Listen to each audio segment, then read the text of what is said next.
Hello friends, welcome to iTech Maths and good morning to all of you.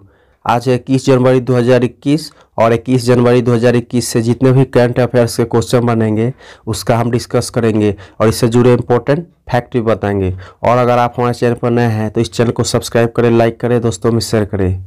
और अगर आपको PDF चाहिए तो PDF हमारे चैनल के डिस्क्रिप्शन बॉक्स में मिल जाएंगे, तो आप जाके वहाँ से PDF डाउनलोड कर सकते हैं। तो चलिए शुरू करते हैं। फर्स्ट क्वेश्चन है, आरडे परेड में शामिल होने वाली पहली महिला फाइटर पायलट कौन बनेगी?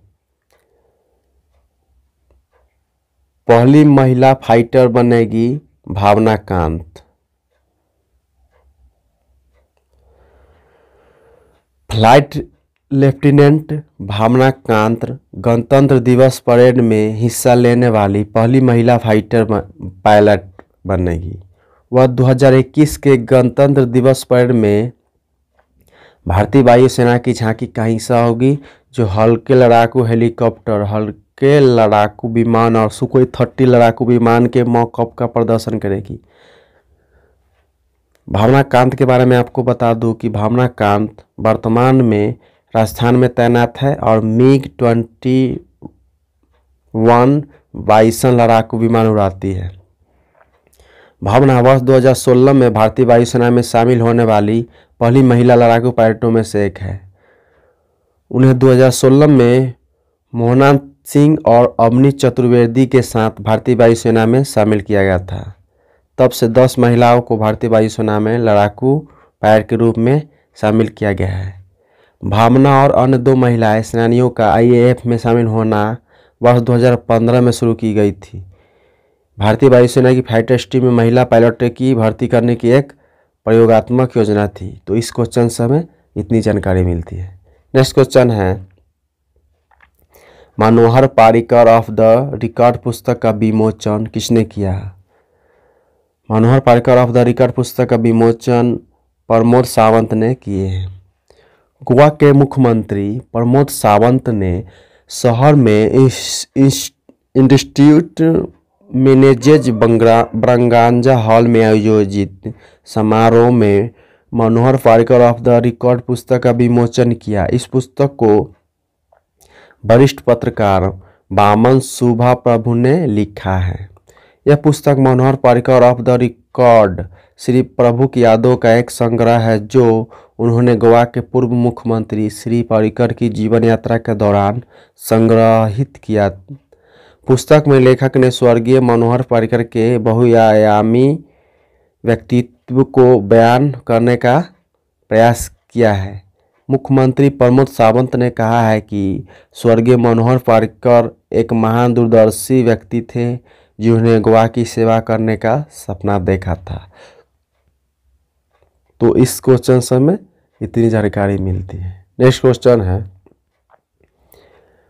आयुष मंत्रालय का अतिरिक्त प्रभार किसे मिला है? आयुष मंत्रालय का अतिरिक्त प्रभार खेल मंत्री किरण रिजिजू को मिला है। खेल और युवा मामलों के मंत्री किरण रिजिजू को आयुष मंत्रालय का अतिरिक्त प्रभार दिया गया है। वह तब तक पद पर संभालेंगे जब तक श्री पाद येसो नाइक स्वस्थ नहीं हो जाते।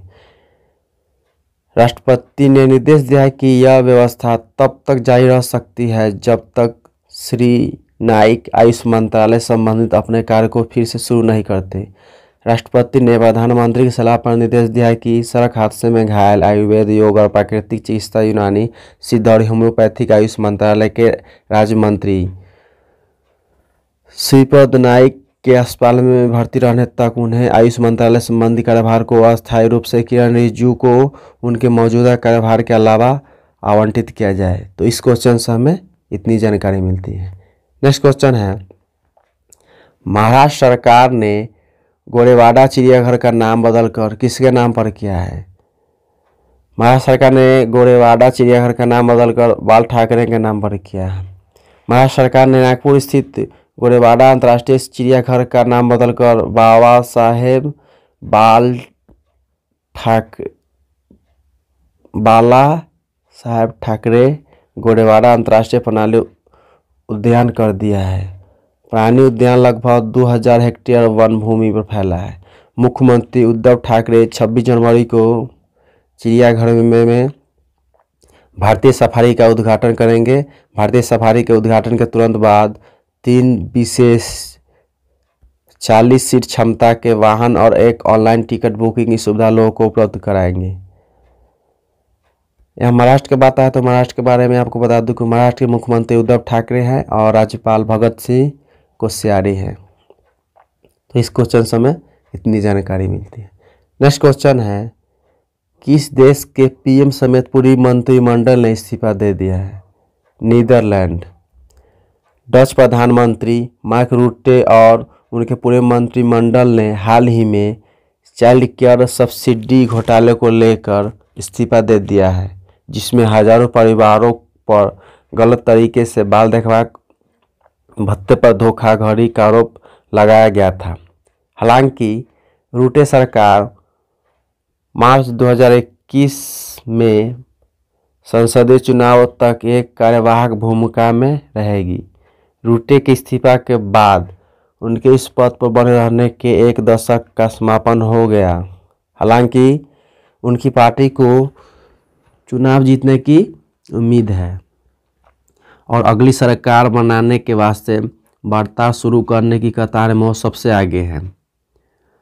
यदि वह नया गठबंधन बनाने में सफल हो जाते हैं तो रूटे के फिर से प्रधानमंत्री बनने की संभावना अधिक हो जाएगी।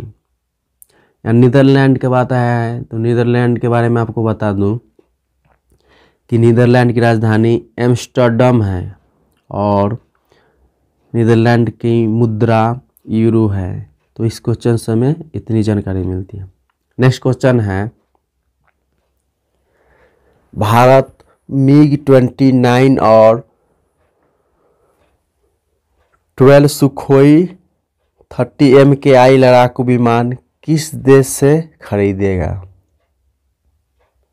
रूस से। भारत सरकार रूस से 21 MiG-29 और 12 सुखोई 30 MKI सुखोई MKI 30 खरीद की दिशा में आधिकारिक रूप से आगे बढ़ रही है। इसके अलावा केंद्र रूसी राज्य द्वारा संचालित रक्षा निर्यात शाखा रोसनबोस एक्सपर्ट से विमान के मौजूदा बैरक उन्नयन की भी खरीद की जाएगी। 21 MiG-29 का नया सेट भारतीय वायुसेना IAF में पहले से मौजूद ऐसे 59 जेट विमानों में शामिल होंगे और दूसरे ओर 12 सुखोई 30 MKI ऐसे 272 लड़ाकू विमानों के मौजूदा बेड़े में शामिल होने के चांस है। तो इस क्वेश्चन से हमें इतनी जानकारी मिलती है। नेक्स्ट क्वेश्चन है, भारत का पहला लेबर मूवमेंट म्यूजियम किस राज्य में खोला जाएगा? भारत का पहला लेबर मूवमेंट म्यूजियम केरल में खोला जाएगा। केरल के अलाप्पुझा में भारत में अपनी तरह का पहला श्रम आंदोलन संग्रहालय लेबर मूवमेंट म्यूजियम खोला जाएगा, जो विश्व श्रम आंदोलन के इतिहास को दर्शाएगा। संग्रहालय विश्व श्रम आंदोलन और केरल के श्रमिक आंदोलन के इतिहास को चित्रों, दस्तावेजों और अन्य प्रदर्शनों के माध्यम से प्रदर्शित करेगा। अलाप्पुझा ग्लोबल हाउसबोट पर्यटन केंद्र के रूप में प्रसिद्ध है।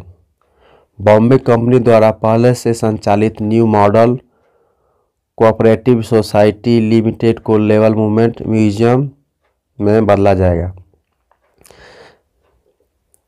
यहाँ केरल का बात आया है तो केरल के बारे में आपको बता दूं, केरल के मुख्यमंत्री पिनाराई विजयन हैं और केरल के राज्यपाल आरिफ मोहम्मद खान हैं। तो इस क्वेश्चन से हमें इतनी जानकारी मिलती है। नेक्स्ट क्वेश्चन है, बिहार के पहले बर्ड फेस्टिवल कलराब का उद्घाटन किसने किया? नीतीश कुमार ने।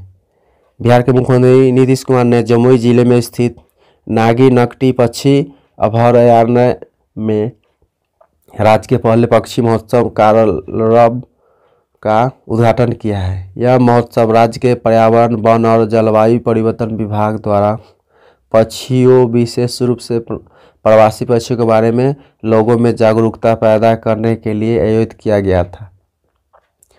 इसके अलावा उन्होंने पक्षी महोत्सव के लोगों का भी अनावरण किया और अभयारण्यों में उपलब्ध पक्षियों पर एक कॉफी टेबल बुक भी जारी किया है। नागिन नटकी पक्षी अभयारण्य पक्षियों और प्रवासी पक्षियों की एक विस्तृत विविधता का घर है, जो यूरेशिया, मध्य एशिया, अंटार्कटिक सर्कल रूट और उत्तरी चीन जैसी जगहों से सर्दियों के दौरान स्थान बदलते हैं। इन अभयारण्यों में पक्षियों की 136 से अधिक प्रजाति को देखा जा सकता है। यहाँ बिहार का बात है तो बिहार के बारे में आपको बता दूं कि बिहार के मुख्यमंत्री नीतीश कुमार है और राज्यपाल फागू चौहान है। तो इस क्वेश्चन से हमें इतनी जानकारी मिलती है। नेक्स्ट क्वेश्चन है, सोमनाथ मंदिर ट्रस्ट के अध्यक्ष कौन बने हैं? सोमनाथ मंदिर ट्रस्ट के अध्यक्ष नरेंद्र मोदी बने हैं। प्रधानमंत्री नरेंद्र मोदी को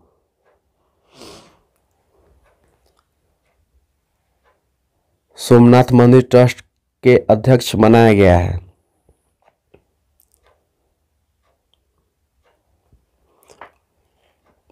प्रधानमंत्री नरेंद्र मोदी इस पद को संभालने वाले दूसरे प्रधानमंत्री बने हैं। पूर्व पीएम मोरारजी देसाई के बाद नरेंद्र मोदी दूसरे प्रधानमंत्री हैं जिन्हें मंदिर ट्रस्ट का अध्यक्ष नियुक्त किया गया है। ट्रस्ट के रिकॉर्ड के अनुसार मोदी ट्रस्ट के 8वें अध्यक्ष बन गए हैं। रिकॉर्ड के अनुसार देसाई ने 1967 और 1995 के बीच अध्यक्ष के रूप में कार्य किया था। गुजरात के पूर्व मुख्यमंत्री केशुभाई पटेल के पिछले साल अक्टूबर में निधन के बाद सोमनाथ ट्रस्ट का अध्यक्ष का पद रिक्त हो गया था। पटेल ने 16 वर्षों 2004 से 2020 के लिए अध्यक्ष के रूप में कार्य किया। अन्य ट्रस्टियों में भाजपा नेता लालकृष्ण आडवाणी, केंद्रीय गृह मंत्री अमित शाह, गुजरात के विद्वान जेडी परमार और व्यापारी हर्षवर्धन नियोतिया शामिल हैं। तो इस क्वेश्चन से हमें इतनी जानकारी मिलती है। नेक्स्ट क्वेश्चन है, WHO कार्यकारी बोर्ड के 148वें सत्र के अध्यक्ष कौन बने हैं? डॉक्टर हर्षवर्धन। केंद्रीय स्वास्थ्य और परिवार कल्याण मंत्री हर्षवर्धन ने वीडियो कॉन्फ्रेंसिंग के माध्यम से WHO कार्यकारी बोर्ड के 148वें सत्र की डिजिटल रूप से अध्यक्षता की है। कार्यकारी बोर्ड का 148वां सत्र 18 से 26 जनवरी 2021 में आयोजित किया गया था। बैठक दिशा और एजेंडा निर्धारित करने और पूर्ण शारीरिक, मानसिक और सामाजिक कल्याण और न केवल बीमारियों का या दुर्बलता की अनुपस्थिति की स्थिति के रूप में स्वास्थ्य के उद्देश्य के लिए प्रयास जारी रखने के लिए सभी सदस्य राज्यों को एक साथ लाने का मंच प्रदान करती है। इसके अलावा WHO ने वर्ल्ड हेल्थ ऑर्गेनाइजेशन ने वर्ष 2021 को ग्लोबलिटी, सॉलिडेरिटी एंड सर्वाइवल का वर्ष घोषित किया है। यहाँ WHO का नाम आया तो WHO के बारे में आपको बता दूं कि WHO का मुख्यालय जिनेवा, स्विट्जरलैंड में है और WHO के महानिदेशक टेड्रोस अधानोम हैं। Thanks for watching.